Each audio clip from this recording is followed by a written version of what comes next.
स्वर्ग और नरक की कहानियां। एक बार की बात है, गांव में एक पवित्र व्यक्ति रहता था।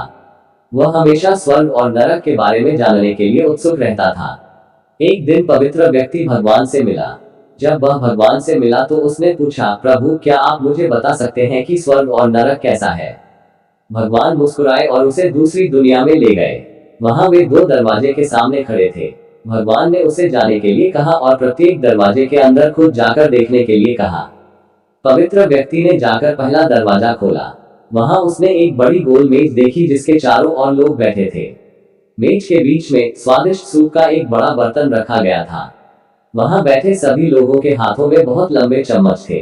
मेज के बीच में स्वादिष्ट सूप के बर्तन तक पहुंचने के लिए चम्मच काफी लंबे थे, लेकिन लंबे चम्मच के कारण भोजन से भरा चम्मच लोग मुंह में नहीं ले पा रहा।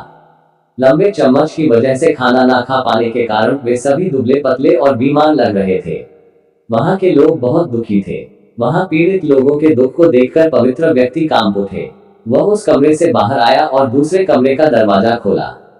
दूसरा कमरा बिल्कुल पहले कमरे जैसे ही था। बड़ी गोल मेज और उसके बीच में एक स्वादिष्ट सूप का बर्तन। वहां बैठे सभी लोगों के हाथों में लंबे चम्मच था, लेकिन यहाँ के लोग स्वास्थ्य थे। वे एक दूसरे से बातें कर रहे थे और खाना खा रहे थे। पवित्र व्यक्ति यह देखकर प्रसन्न हुआ और उस कमरे से बाहर आ गया। फिर पवित्र व्यक्ति भगवान के पास गया और कहा, मुझे समझ नहीं आया कि दोनों कमरे एक ही जैसा है। फिर भी एक कमरा दुख से भरा है और दूसरा सुख से भरा है। भगवान ने उसे समझाया, आपने देखा कि लंबे चम्मच दूसरे को खिलाने के लिए ठीक ठाक है, लेकिन खुद को खिलाने के लिए ठीक नहीं है।